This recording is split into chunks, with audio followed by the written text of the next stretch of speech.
Assalamualaikum warahmatullahi wabarakatuh. Bismillahirrahmanirrahim. Alhamdulillahi rabbil alamin. Wassalatu wassalamu ala rasulillah wa ala alihi wa ashabihi ajma'in. Saudaraku yang saya hormati, puasa dan tadarus Al-Quran adalah dua ibadah yang memiliki kedudukan yang sangat mulia dalam agama Islam.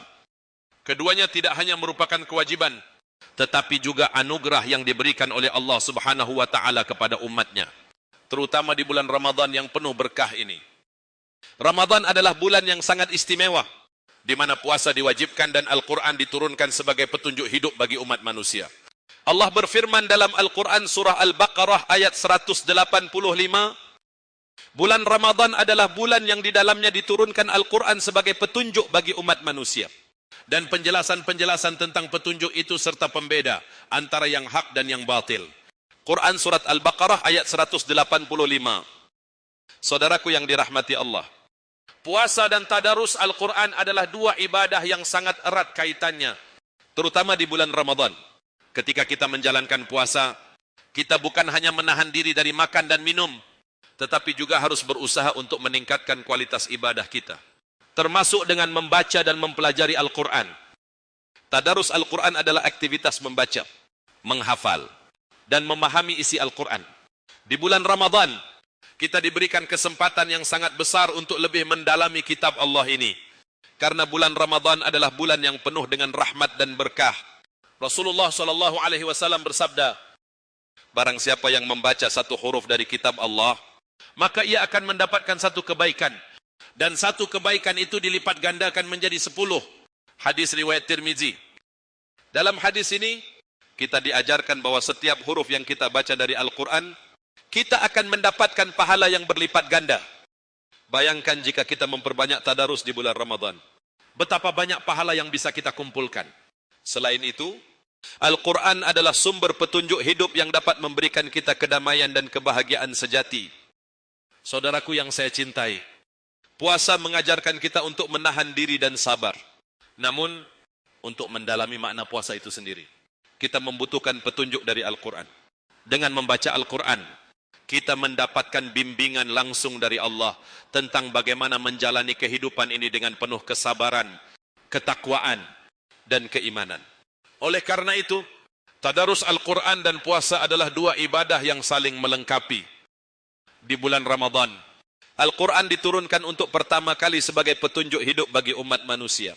Jadi, sangat tepat rasanya jika kita meningkatkan pembacaan Al-Quran di bulan ini.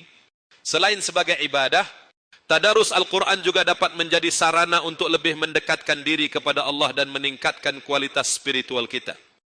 Rasulullah SAW adalah teladan terbaik dalam hal ini. Beliau sangat memperhatikan tadarus Al-Quran di bulan Ramadan.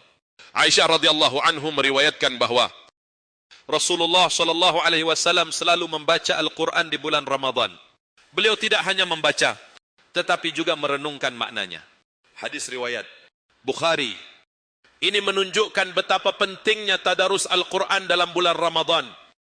Rasulullah mengajak kita untuk tidak hanya membaca, tetapi juga merenungkan setiap ayat yang kita baca, agar kita benar-benar bisa mengamalkan ajaran-ajaran Al-Quran dalam kehidupan sehari-hari.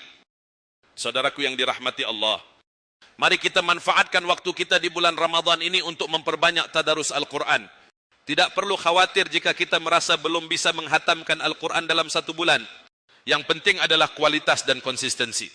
Mulailah dengan niat yang ikhlas, dan insya Allah Allah akan mempermudah kita. Tadarus Al-Quran tidak hanya terbatas pada membaca, tetapi juga melibatkan pemahaman, penghafalan. Dan yang lebih penting lagi adalah mengamalkan setiap ajaran yang terdapat di dalamnya.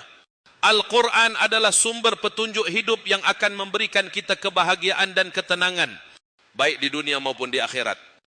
Saudaraku yang saya hormati, berpuasa di bulan Ramadan tanpa didasari dengan pemahaman yang baik tentang Al-Quran tentu akan kurang bermakna.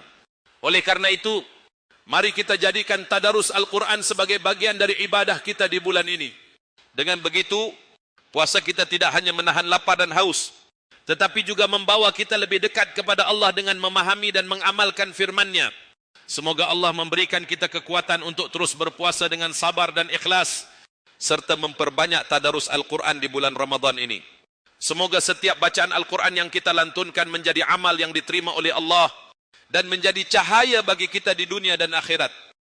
Wassalamualaikum warahmatullahi wabarakatuh.